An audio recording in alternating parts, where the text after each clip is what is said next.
नमस्कार। आकाशवाणी से विश्व दर्पण के साथ मैं सरफिरोजी।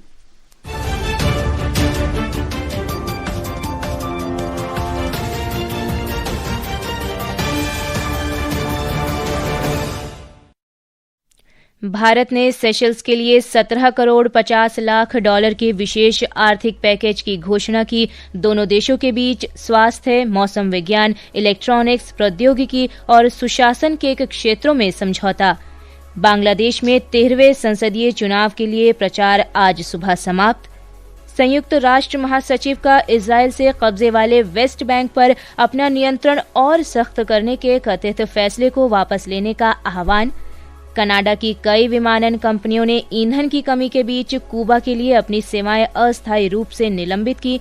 और अंतर्राष्ट्रीय क्रिकेट परिषद ने T20 विश्व कप के सभी मैचों में पाकिस्तान की भागीदारी की पुष्टि की। रविवार को कोलंबो में भारत के साथ होने वाला मैच भी इसमें शामिल।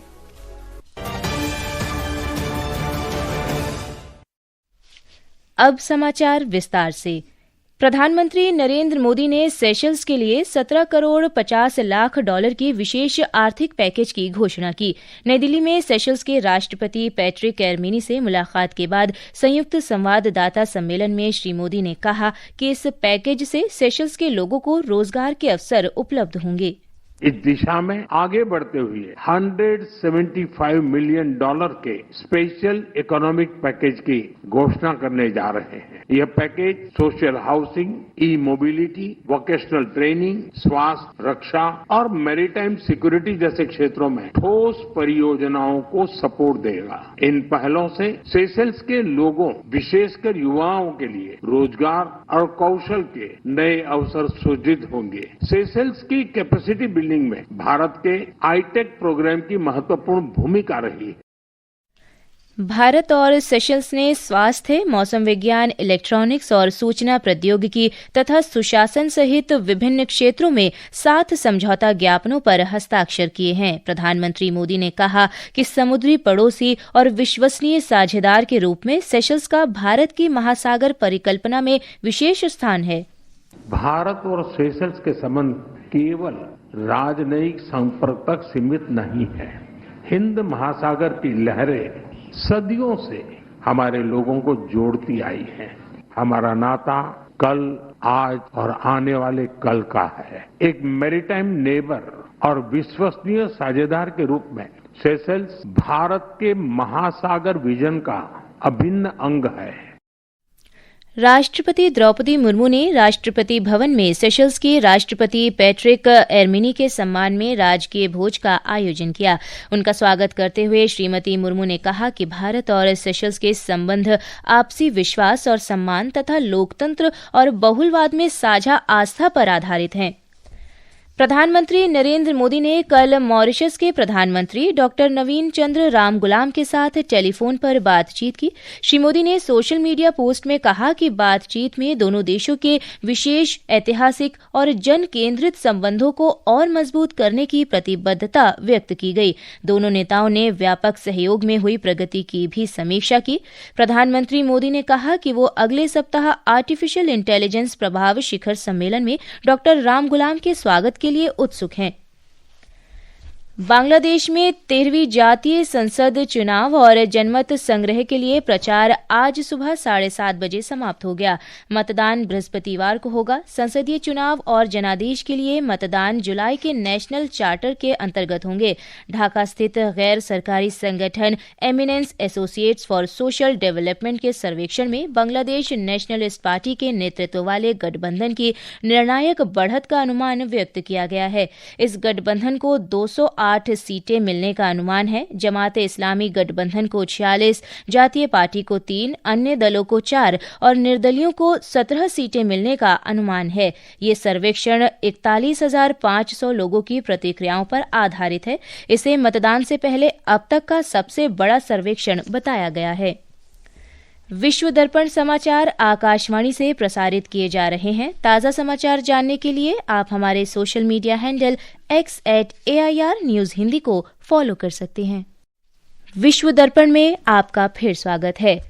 कूबा में विमानन ईंधन की कमी के कारण कनाडा की वेस्टजेट, एयर कनाडा और एयर ट्रांजिट सहित कई विमानन कंपनियों ने अपनी सेवाएं अस्थायी रूप से निलंबित कर दी हैं। एयर कनाडा ने एक बयान में कहा कि वो यात्रियों को वापस लाने के लिए कुछ उड़ानें खाली विमान के रूप में संचालित करेगी।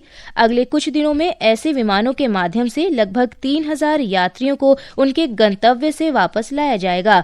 अनुमान है कि जल्द ही कूबा के हवाई अड्डों पर व्यावसायिक रूप से विमानन ईंधन उपलब्ध नहीं रहेगा। शेष उड़ानों के लिए एयर कनाडा अतिरिक्त ईंधन लेकर जाएगी और वापसी यात्रा के दौरान आवश्यकता पड़ने पर तकनीकी ठहराव कर ईंधन भरेगी। संयुक्त राष्ट्र महासचिव अंतोनियो गुतेरेश ने इजरायल से कब्जे वाले वेस्ट बैंक पर अपना नियंत्रण और सख्त करने के कथित फैसले को वापस लेने का आह्वान किया है।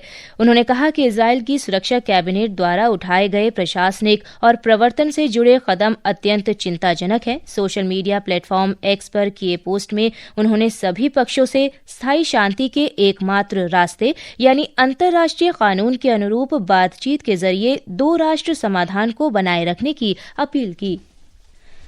मेक्सिको की राष्ट्रपति क्लाउडिया शेनबाम ने कहा है कि उनका देश अमेरिकी प्रतिबंधों के बावजूद कूबा को मानवीय सहायता देना जारी रखेगा। मेक्सिको ने हाल ही में कूबा को 814 टन खाद्य सामग्री से भरे 2 नौसेना जहाज भेजे हैं। राष्ट्रपति शेनबाम ने कहा कि अमेरिका द्वारा लगाए गए प्रतिबंधों के कारण कूबा के लोग जिस स्थिति का सामना कर रहे हैं उसे कोई भी अनदेखा नहीं कर सकता। उन्होंने कहा कि मेक्सिको कूबा को तेल की आपूर्ति बहाल करने के लिए अमेरिका के साथ कूटनीतिक प्रयास जारी रखेगा क्योंकि ये देश की बिजली व्यवस्था के लिए आवश्यक है। ब्रिक्स शिखर सम्मेलन की तैयारियों में लगे अधिकारियों की पहली बैठक कल नई दिल्ली में हुई। ब्राजील, रूस, भारत, चीन और दक्षिण अफ्रीका ब्रिक्स संगठन के मूल सदस्य हैं। भारत इस वर्ष चौथी बार इस संगठन की अध्यक्षता कर रहा है। आर्थिक संबंध सचिव और भारत के ब्रिक्स शेरपा सुधाकर डलेला ने प्रधानमंत्री नरेंद्र मोदी के जनहितैषी और मानवीय दृष्टिकोण पर आधारित भारत की ब्रिक्स अध्यक्षता की प्राथमिकताओं का उल्लेख किया। उन्होंने आयोजन, नवाचार, सहयोग और निरंतरता बनाए रखने का संगठन का लक्ष्य रेखांकित किया। भारत इससे पहले वर्ष 2012, 2016 और 2021 में ब्रिक्स की अध्यक्षता कर चुका है। इस बीच रूस ने ब्रिक्स में भारत की अध्यक्षता का सक्रिय रूप से समर्थन करने की बात कही है। साथ ही भारत के एजेंडे को आधुनिक और अत्यंत प्रासंगिक बताया है। अंतर्राष्ट्रीय क्रिकेट परिषद ने आईसीसी पुरुष T20 विश्व कप 2026 के सभी निर्धारित मैचों में पाकिस्तान की भागीदारी की पुष्टि की है। इसमें 15 फरवरी को कोलंबो में भारत के खिलाफ होने वाला मैच भी शामिल है। आईसीसी ने बताया कि पाकिस्तान क्रिकेट बोर्ड से बातचीत व्यापक सहयोग का हिस्सा थी। इसमें दोनों पक्षों ने खेल के हितों की रक्षा के लिए निष्पक्षता, तटस्थता और सहयोग के साथ एकजुट, प्रतिबद्ध और उद्देश्यपूर्ण होने पर सहमति व्यक्त की। इससे पहले आईसीसी, पाकिस्तान क्रिकेट बोर्ड और बांग्लादेश क्रिकेट बोर्ड BCB की बीच एक बैठक हुई थी। आईसीसी T20 विश्व कप क्रिकेट में आज दिल्ली में नीदरलैंड्स का मुकाबला नामीबिया से होगा। ये मैच स्थानीय समय अनुसार सुबह 11 बजे से खेला जाएगा। इसके बाद दोपहर 3 बजे से चेन्नई में न्यूजीलैंड और संयुक्त अरब अमीरात आमने सामने होंगे। शाम को कोलंबो में पाकिस्तान का मुकाबला अमेरिका से होगा। ये मैच स्थानीय समय अनुसार शाम 7 बजे शुरू होगा। वहीं अहमदाबाद में खेले गए ग्रुप डी के 9वें मैच में दक्षिण अफ्रीका ने कनाडा को 57 रन से हरा दिया। इससे पहले कोलंबो में खेले गए ग्रुप बी के मुकाबले में जिम्बाब्वे ने ओमान को 8 विकेट से हराया। एक अन्य मैच में कोलकाता में खेले गए ग्रुप सी के मुकाबले में स्कॉटलैंड ने इटली को 73 रन से मात दी। अंत में मुख्य समाचार एक बार फिर। भारत ने सेशल्स के लिए 17 करोड़ 50 लाख डॉलर के विशेष आर्थिक पैकेज की घोषणा की। बांग्लादेश में 13वें संसदीय चुनाव के लिए प्रचार आज सुबह समाप्त। संयुक्त राष्ट्र महासचिव का इजरायल से कब्जे वाले वेस्ट बैंक पर अपना नियंत्रण और सख्त करने के कथित फैसले को वापस लेने का आह्वान। कनाडा की कई विमानन कंपनियों ने ईंधन की कमी के बीच कूबा के लिए अपनी सेवाएं अस्थायी रूप से निलंबित की। इसके साथ ही विश्व दर्पण का ये अंक समाप्त हुआ। नमस्कार।